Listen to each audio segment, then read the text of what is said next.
Bonjour à tous, c'est Bidjack pour le premier point histoire sur la Seconde Guerre mondiale, avec un conflit qui commença dès 37, c'est la guerre sino-japonaise qu'on ne parle pas beaucoup, qui débute avec l'incident du pont de Marco Polo le 7 juillet 1937.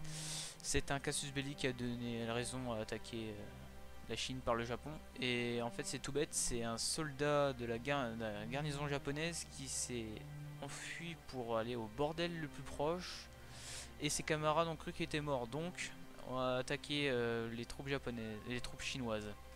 Excusez-moi. Donc ça donnait une raison valable à l'empire du Japon expansionniste à l'époque, sous le règne de l'empereur Showa, donc l'empereur Hirohito, a attaqué la Chine le 28 juillet 1937, dirigé à l'époque par Chiang Kai-shek, la Chine nationaliste. Mais avec les accords de Xi'an de décembre 1936, le communiste Mao Zedong, qui a fait la paix avec une trêve avec Chiang Kai-shek, déclare la guerre à l'Empire du Japon et envoie ses troupes de guérilla, ce qui a beaucoup aidé durant cette guerre, mais a beaucoup servi Mao pour l'après-guerre. Ça c'est un autre point histoire.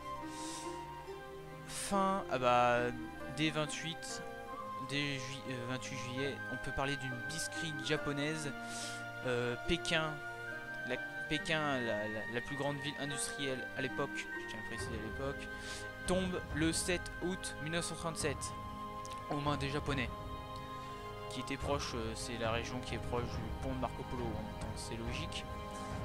Après, le 13 août, Shanghai, autre grande ville, se fait pilonner par l'artillerie japonaise hippomobile à cheval et l'aviation de la marine impériale. La ville est à moitié rasée.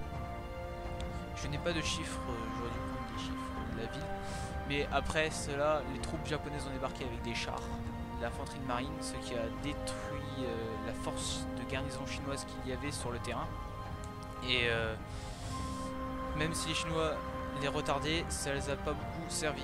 Parce que après Shanghai, donc après la fin de la bataille le 26 novembre 1937, les forces japonaises se dirigea droit vers Nanking, qui est la capitale politique de Chiang Kai-shek. Nanking qui est défendue par 100 000 braves chinois. La bataille commence le 7 décembre 37 et se termine le 9 décembre 37. Reddition face aux 250 000 forces japonaises armées de chars et d'avions supérieurs aux troupes chinoises. Mais Nanking est aussi tristement célèbre pour être le premier grand massacre de civils massif du début de la Seconde Guerre mondiale, entre 40 000 et 400 000 civils chinois, hommes, femmes, enfants compris.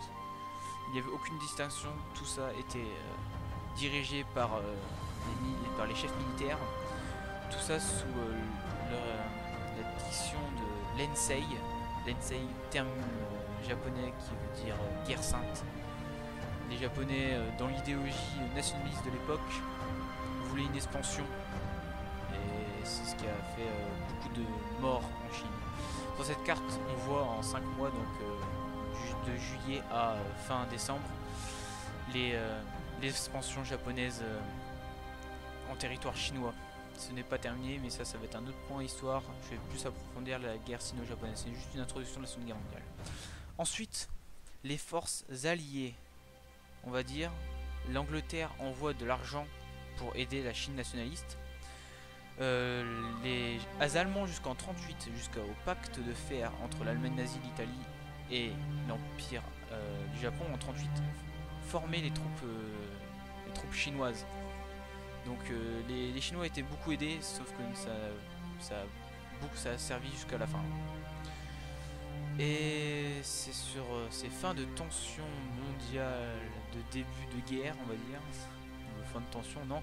Mais merci d'avoir écouté ce bref point histoire du début de la guerre sino-japonaise. Je dis merci et à la prochaine pour un prochain point histoire.